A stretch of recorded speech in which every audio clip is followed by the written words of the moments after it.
Welcome to Fluent and Chill. I'm Fluent. He's chill. Jermaine, man, it's the NFL edition. How you doing? Running good, brother. Let's do it. So this week we're going to talk about, obviously, that Monday nighter, Lamar Jackson and the comeback. We're going to go through a rapid fire. We're going to go through the slate of games and make some picks. hmm Unfortunately, unfortunately, we have to start this week off with John Gruden stepping down or being asked to step down. We don't know all what really happened, but stepping down from the Oakland Raiders, who were looking good this season. He was doing a really good job coaching, but he did some bad things. You know, I feel like you and I we talked about this when it first came out, and we said, hmm "Oh, well, that's not too bad." hmm And then we started seeing all the other stuff. How you can come out with 60 emails and be racist, homophobic, misogynistic, and insult your boss all in one fatal swoop. He didn't miss anybody with his time. Oh, female refs, like he went after everybody. hmm Are you surprised that one, he was dumb enough to email that to a bunch of people, or based on what you've seen and heard about him, that he would even say it in the first place? Well, we'll start the conversation with why are we just hearing about this, Tom?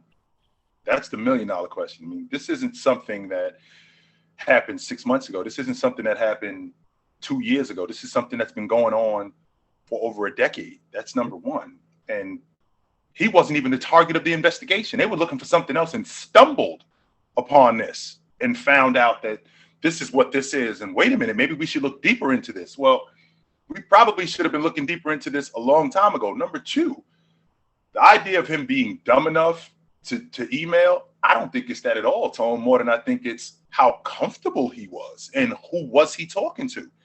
Not only was who he was talking to, what kind of reciprocation was going on there? We're talking about over 650,000 emails.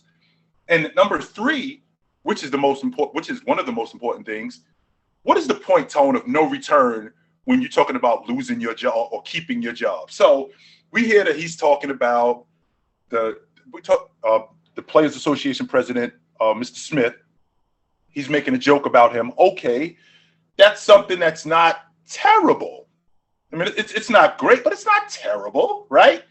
But when I'm talking about the vice president in the United States, and I'm talking about the commissioner of the NFL, who works for the owners, by the way, I'm talking about female officials who these women are not there to be sideshows or eye candy. These women actually know what they're doing. They're there to perform a job, and they're good at it. They're not just there as a prop. So he's talking about any and everything. Where is the Players protesting. He right? took a shot at them too. All of them. And with that being said, is that the point of no return? Is that what sunk him? Absolutely. I can't talk about a boss. I can't talk about anybody in that high of a rank and keep my job. I can't continue to work here if that's what's going on. I'm going to be honest. So the 650,000 emails, right, is all the emails that they investigated because they were looking into sexual harassment charges against the Washington football team. Mm-hmm. I find a number of things interesting, suspicious. There's a number of words that I could say to describe it. But Whenever I see that face that you make, Tone, you say interesting. It sounds like it's some nonsense going on. well, listen, out of 650,000 emails, the only ones that were leaked, and because we know it's fact that there's other emails that would get people in trouble, but the only ones that are leaked are the ones about John Gruden.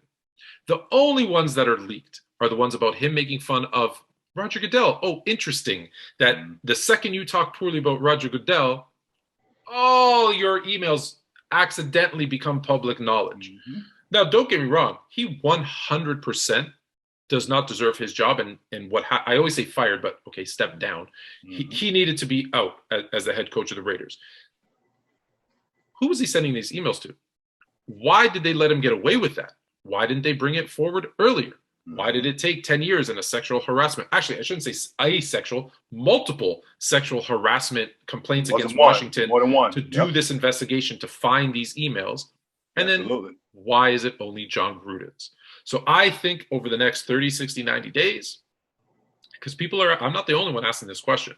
We're going to start finding out those things. And to your point, you said Roger Goodell, who works for the owners.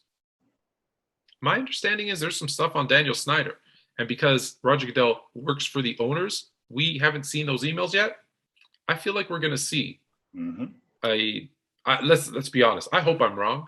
We're going to see like a Donald Sterling type of incident in Washington. Now, mind you, Tone, we do have to protect the shield. So everything that we would like to come out can't come out because it will destroy the fabric of what we do in here. And let's be clear that what John Gruden did, he's a microcosm of what's going on, and he represents a small number of what's going on, not just in the NFL, in pro sports. It's not just him. That's going on in the world. It's not even sports. Absolutely. We've gone overboard. We're overly sensitive. However, that doesn't make it okay. No, and what I mean by that is, look, there's a lot of people that we're canceling. I'm not a fan of this whole cancel culture. I'm not a fan of the whole like woke movement that everything you do and say in your whole entire life is being scrutinized and used as a way to get you fired. Mm-hmm. However, there are some people who do bad things, who say bad things, who cross the line, and they still deserve their punishment, right? Mm-hmm. So if it was one email 20 years ago where he made fun of someone, I'm open enough to say and says, hey, I apologize, and okay, fine, I'll forgive the one, right? Mm-hmm. Like I remember, I think someone lost their job because they admitted back in the 4th grade they bullied someone. Oh, you're a bully, you should lose your right. There's overboard. Right. This is not that. No, this is a guy who clearly showed us who he was, mm-hmm. or who he is, because I don't think he changed. I don't think he apologized, right? Because when people apologize and say, I'm sorry if this offended anyone, that's not an apology. That's a cop-out. That's a cop-out. So he got what he deserved. I'm curious to see what happens next, because there's a lot. Like you said, 650,000 emails. You're telling me only his were bad? I'm not sorry. I'm not sorry about what I said. I'm sorry that it hurt your feelings. Yeah, I'm sorry that it hurt your feelings. That's not an apology. That's saying I'm not wrong. You're wrong. I'm just sorry that it hurt your feelings. And really, why is he apologizing? He's not apologizing because he knows he did something wrong. He's apologizing. My wife says this all the time. Don't apologize because you got caught. That's exactly why he apologized. Right? Because that's not really an apology. So all right. So let's move past that. Lamar Jackson reinserted his name, because I think we started to forget about him a little bit. He reinserted his name as one of the best, I'm not even saying quarterbacks, one of the best football players in the NFL. Over 500 yards between rushing and passing. Mm-hmm. Now, they should have never been losing that game. However, they had a very poor first half, and he brought them all the way back for the win. What does it tell you about Lamar Jackson? Do you look at him any different than you looked at him last week? Well, I'll start the conversation, Tone, with at the pace that he's on right now, he's on pace to throw for 3,600 yards and 18 touchdowns. The year he won the league MVP, he threw for 3,100 yards. All right. So he's on pace to top that by over 500 yards. He's on pace to top that. When I look at this Baltimore team, he actually should have more. He should have more touchdowns, because Hollywood Brown, 1 week he's got stickum on his hands, and the next week it looked like he's got holes in his hands and he can't hold on to the football. So what they've done is they've implemented Mark Andrews into the offense more, which is huge for Lamar Jackson. Huge for Lamar Jackson when he gets matched up on linebackers and he gets matched up on defensive ends. That's huge for them. I wish you wouldn't bring up that name. And because I was winning my fantasy football game, and Mark Andrews killed. Destroyed. I had it in the bag. Anyways, okay, we'll move on from fantasy. But he's so instrumental to what they're doing offensively, and it was almost like a light went off with the Baltimore offensive coordinator, where we need to involve the tight end more in our offense, and they've done that. And since they've done that, that offense has improved. I'm going to tell you right now, Tone. I'm looking at this Baltimore team. You take Lamar Jackson off them, they're Jacksonville. That's who they are. You've said that before. Take Lamar Jackson off that group, they're Jacksonville. I don't think that they win. I think they are Detroit. I'd be surprised if they won 3 games. You take Lamar Jackson off that unit, and I can appreciate what Tom Brady is doing. I can appreciate what Kyler Murray is doing. If I had to vote for an MVP, it's 2 guys. One of them plays defense. That's Mr. Trayvon Diggs in Dallas. Wow. and the other one is Lamar Jackson. It's interesting. Lamar Jackson, those other quarterbacks you mentioned can't do what Lamar Jackson does. And I think Lamar Jackson, although he probably can't do what Tom Brady does, I think he's closer to doing what Tom Brady does than Brady is to doing what Lamar Jackson does, Absolutely. if that makes That sense. absolutely makes sense. Have you come around yet to my Baltimore's going to win the AFC North, or do you still think it's the Browns? We're at dinner now, Tone. We're having the conversation. I'm on a date with you now. Before we were discussing it. We're at dinner now, and now we're actually having a conversation about. And I have to entertain this, that Baltimore is the class of the AFC North, because when I look at them and I look at how dynamic Lamar is and what he brings to the table, and as long as he can stay upright, they're in every game. And he's at no point, even though he had a fumble, at no point am I thinking he's going to sink them. As opposed to when I see Baker, I'm thinking to myself, Baker, he could possibly sink them.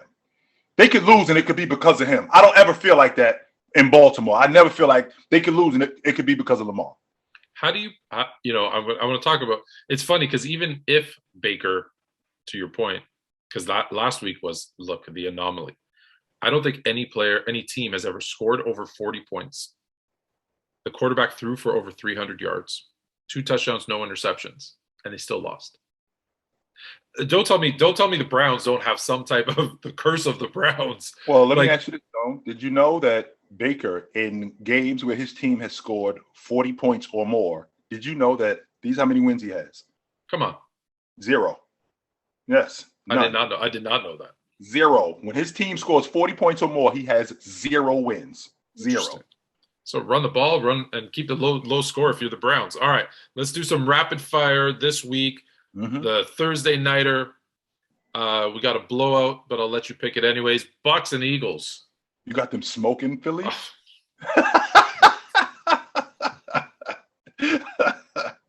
I'm going to take Philly just because you got them smoking. You're going to take Philly? All right.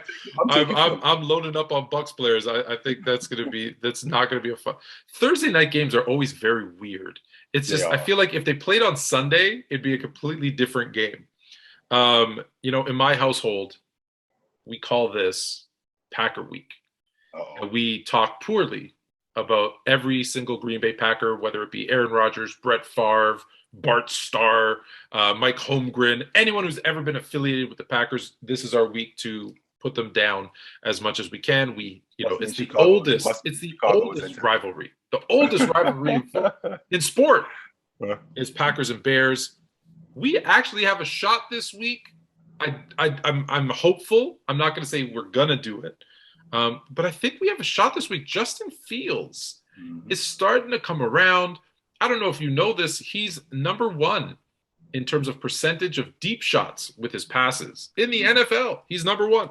So do you agree with me that I know you probably picked the Packers, but do you think the Bears have a chance? They do. They have a really good chance just because of that defensive line. You know how I feel about Roquan Smith. He's in the top 10 in the league in tackles. I love him. Number one team in sacks. I love everything about him. And as soon as you said that about the Packers, I'm thinking it must be the Bears week. That's probably what this is. And I do think that the Bears have a puncher's chance, absolutely. But I think that the Packers outlast them. My best friend is a Packer fan, and we always make an agreement after the games end on Monday during Packer Bears week. We will not talk again until Tuesday, just to keep the friendship, because it won't happen. All right, this is a team you like, and so obviously I'm picking Bears. You're picking Packers, or you're taking Bears? I think the Packers outlast them. Mm-hmm. All right, Bengals and Lions. Man, the Bengals, even when they lose, they look good. And the Lions look horrible. Did you not have Green Bay smoking Cincinnati? I did. You had them smoking them. How'd that go? They still won. But wow. if a kicker, when Mason Crosby, here's the thing, this in the NFL. If a kicker misses, you can't give them another chance. And now I know I missed like 3, but you have to take that opportunity. The Bengals kicker has to make his kick. I don't care the excuses. You've got to find a way, because you're not going to get another chance. And that was. We got one job, Tom. You got Terrible. one job to do. That's it. You got one job to do. You don't have a number of different jobs. You got one job to do. That's it. But I think they bounce back. I hate moral victories, but I don't think this is the Bengals of old that are going to play down to their opposition. So I think they come in, and I think they beat the Lions. I think it's close, but I think Burrow has a big game. Joe Burrow he's got a voice issue where he's been told to keep quiet this week so his vocal cords can heal. But I do think that they outlast Detroit. No question. Yeah. Dolphins, and are we watching this game? A combined 1 win. Dolphins and Jags. I think the Dolphins again. I'm really surprised they haven't fired Urban Meyer. I'll just be honest. When they lose to Miami this week, I hope it's the week that they can him. I don't know if they lose that game, Tone. And the reason why I don't know if they lose that game, I'm looking at that Miami defense, and they look like they're just in shambles. They look like they've given up. Xavier Howard looks like a shell of himself. He doesn't look anything like he looked. What happened? The Dolphins were supposed to be a good defensive team, good, well coached. They're 1-4. Losing. Tua was supposed to be back this week, so I would not be surprised at all if Jacksonville beat these guys.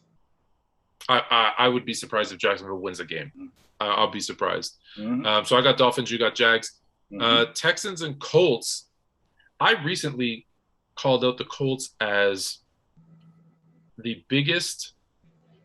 worst team in the NFL based on expectations, right? Like I knew the Jags were going to be horrible. I knew the Texans were going to be horrible. The Colts are one of the teams that we were talking about them having a chance at, keeping pace with Tennessee in that division. And we thought you were going to be better than what you are. They're not very good. No, you're not. You're not nearly what we thought you were going to be. I did think that the Indianapolis Colts had a shot to make the playoffs. I thought that they were one of those teams with Carson Wentz being healthy, with that defense that they had, because I love Leonard. I love everything about him.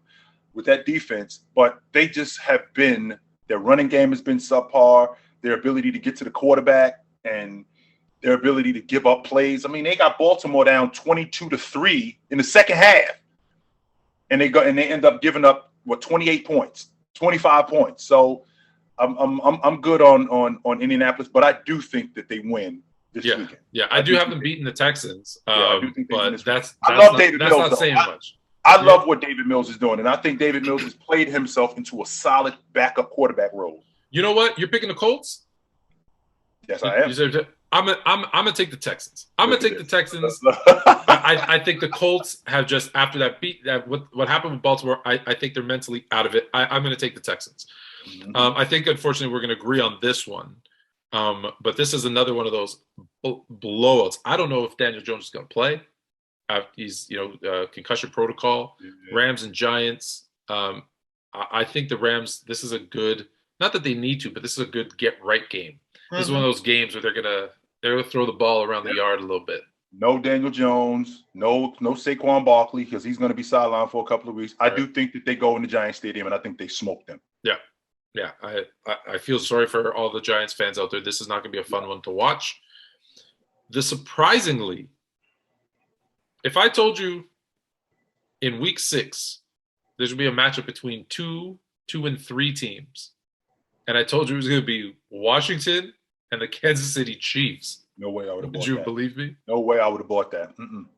No way I would have bought that at all. And this defense looks horrible.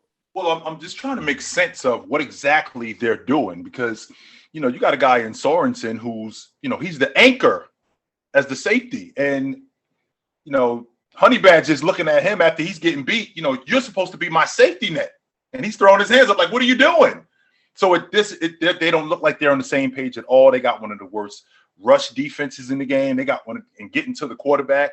Those guys sit back there in a lawn chair and they're hanging out. So I'm trying to understand exactly what it is these guys are doing defensively because it's just not working, Tone. If I said to you before the season started, and I think that me and you had this conversation before, if I said to you before the season started, Tone, I don't think the Kansas City Chiefs making the playoffs this year. No, never. I think I lost $5,000 on that bet to you the last time we talked about it. Is this? Listen, I don't know that this has ever worked for a team that was supposed to have Super Bowl aspirations. But as bad as the defense is playing, and listen, I don't think you should. I don't condone this normally, but it's almost at the point where you need to probably fire the defensive coordinator just to bring in a different voice Mm-hmm. because clearly it's not working. So if you don't turn it around now, week 6, you got what 11 more games. We're almost Make halfway through the make season. make make a change. If, like you said, if there's blown assignments, if they don't, they're not on the same page, that's as much coaching as it is the players. And so, like, Baltimore did that. Baltimore did that when they won the Super Bowl when they beat my Niners. In the middle of the season, they fired the defensive coordinator. oh, well, there you go. Maybe it So does. Maybe it does work. So absolutely does. so there you go. Andy Reid. Offensive If coordinator. you're I'm sorry. listening, I know Andy's a big fan of the show. Mm-hmm. Not really. Maybe it's time to make a move on defensive coordinator. Mm-hmm. I'm going to send it to him. Let's see. All right, Vikings and the surprising Panthers, although they kind of come back down to earth a little bit. Vikings and Panthers. Sorry, we didn't make our picks. I'm taking the Chiefs though against Washington. I'm going to take Washington. You're going to take Washington. All right. I'm taking Washington against them. Yep. Vikings and so you think the Chiefs go to 2-4? Yeah, I do. Wow. I do. All right, Vikings and Panthers. The Vikings kind of are who we thought they were. They don't have the typical odd year surge that we thought they might have. Panthers again, they lose. CMC. It's although Darnold looks good. He looks really good. Problem that I'm having with Minnesota, Tone, is I'm very disappointed in Dalvin Cook. He's the reason why they've been so up and down. If he could hold up, because he's a big part of their offense. He's a huge part of what they do offensively. And when he gets hurt, he's out 2-3 weeks. And in that division, playing behind Green Bay, you can't fall 2-3 games in the hole because that could sink you. And the fact that he can't hold up hampers them tremendously. So I'm very disappointed in Dalvin Cook. What he does sets up the offense. One, because he's such a dynamic runner. But two, when you got to worry about Cook, that gives Cousins that extra time that he needs. Look, he's not an elite quarterback, but it gives him the extra time he needs to find Jefferson, to find Thielen, to find those guys, which when Dalvin Cook's not doing that, hey, it's easy. Pin your ears back, go after Kirk Cousins, and you're going to get the win. Right.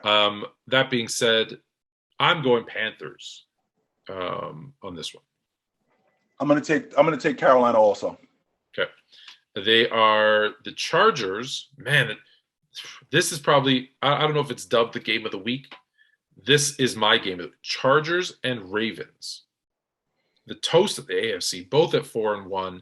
Baltimore comes in as 2.5-point favorites, which I'm surprised. I think this is all not all Chargers. I think it's a close, high-scoring game, but I think we see the emergence or continue to see the emergence of Justin Herbert, and I think the Chargers get the win this week. Until somebody convinces me otherwise, or until they show me otherwise, on Super Bowl Sunday, the Los Angeles Chargers will be representing the AFC. I'm saying it. All right. Well, Ravens, let's see if they have some of that magic from last week left over. This is another, listen, we've talked about this one too. If I told you the sole undefeated team in the NFL come week 6 was to be the Arizona Cardinals, no one's believing me. I wouldn't. They're going against the Browns. I think the Browns take another heartbreaking loss to the Cardinals. I think what they're doing offensively, defensively, everything is clicking for the Cardinals right now. And I think it's an easier win than some people expect. You think that they handled them? Okay. I don't want to say handle. I don't want to say handle. I think, like I say, it's heartbreaking. Mm-hmm. But I don't think it's like a field goal at the end. But I think it's like a 7-10 point win for the Cardinals. All right. So I think that when I look at Arizona, I look at what they're doing offensively, and I look at what Cleveland is doing defensively, and how their inability to slow teams down, and what Nick Chubb has been doing offensively. And I think that they're going to be able to put points on the board against Arizona. But I think in the end, Arizona is going to just be too much. Arizona goes to 6-0. The Browns fall to 3-3, which puts them behind our Ravens, who are going to be 4-2. Mm-hmm. I think we're going to head to dessert here soon on the Ravens winning that AFC North. Now this game has a whole different feel now. Mm-hmm. Do the Raiders rally behind their interim head coach? Yes. And step up, or do they completely fall apart? I'm going with you because you're nodding your head. They got the Broncos this week, who've also looked better.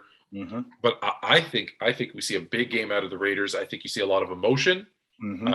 Carl Nassib took a personal day to deal with his emotions about what was happening with John Gruden. And what we hear is that coach has got them really kind of energy. He's got them kind of really, us against the world. We hear that a lot, but when you have this come out about your coach, hey, he's gone. Everyone's looking down at us. No, everyone's writing us off. This is how we come together. This is how we're a team. Everybody in this locker room now is with each other, is for each other. I think that's what happens. Can I see the opposite happening and they completely dismantle, fall apart? Yeah, that too. But I think the Raiders have a big game this week. I think you see a different Raiders team than you saw last week. I think you see a completely different team. I think you see a more energized team. I think you see a better defense. I think you see a different offense. And as you know how high I've been on Denver, but I think it's bad business for Denver this weekend. I think it's bad business for them. I'm going to say two names that I think are going to have, and one will not surprise you, one will surprise you. I think Darren Waller has a massive game, and I think Josh Jacobs runs the ball with purpose this week. And I think you see a good game out of Josh Jacobs.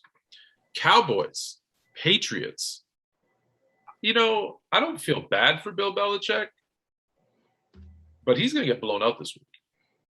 Okay, first of all, anytime anybody talks to me with their screw face about the Patriots, are we this, are we that, I don't want to hear a word from you guys. You guys were in the bowl game 9 times in 20 years. Shut your mouth talking to me about any doom and gloom. Zip it up. You had arguably, not even arguably, you've had the best quarterback in the history of the game for 18 of those 20 years. I don't want to hear a word from you. You could suck for a little while longer. It's okay. It is all right.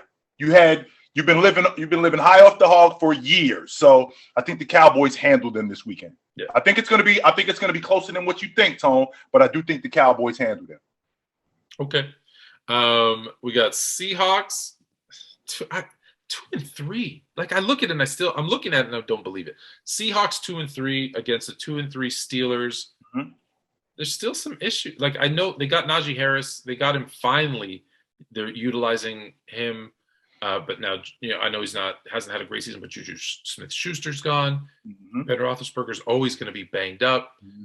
I think I like the Seahawks kind of getting back into the groove of things here against the Steelers. Well, I'll tell you what, Tone, and you and I have had this conversation in the past. I stand by when I say that you're only as good as your backup quarterback. So we're going to find out who Seattle is with Geno Smith at the helm. Because this could either rally and this could either have them moving forward or this could sink them. And Geno, coming into the game the way he did, he actually looked really good. Before he threw that interception, he didn't look bad. He looked really good. And that defense that Seattle has, forget about it. I mean, Bobby Wagner is sideline to sideline. He is not playing games. That defense is serious. I do think that if Geno can relax on the turnovers and keep them in the game, I think that the defense can win it for him. Listen, a lot of people the Steelers are 5-point favorites. A lot of people are going to be picking the Steelers just because of I think Geno's got one good game. You don't want him starting as your quarterback for multiple weeks, no doubt. Right? He's a backup. But I think he's got what I hope that I'm right. Or if you're Pittsburgh, you hope that I'm wrong. But I think he's got that one good game in him. And I don't trust.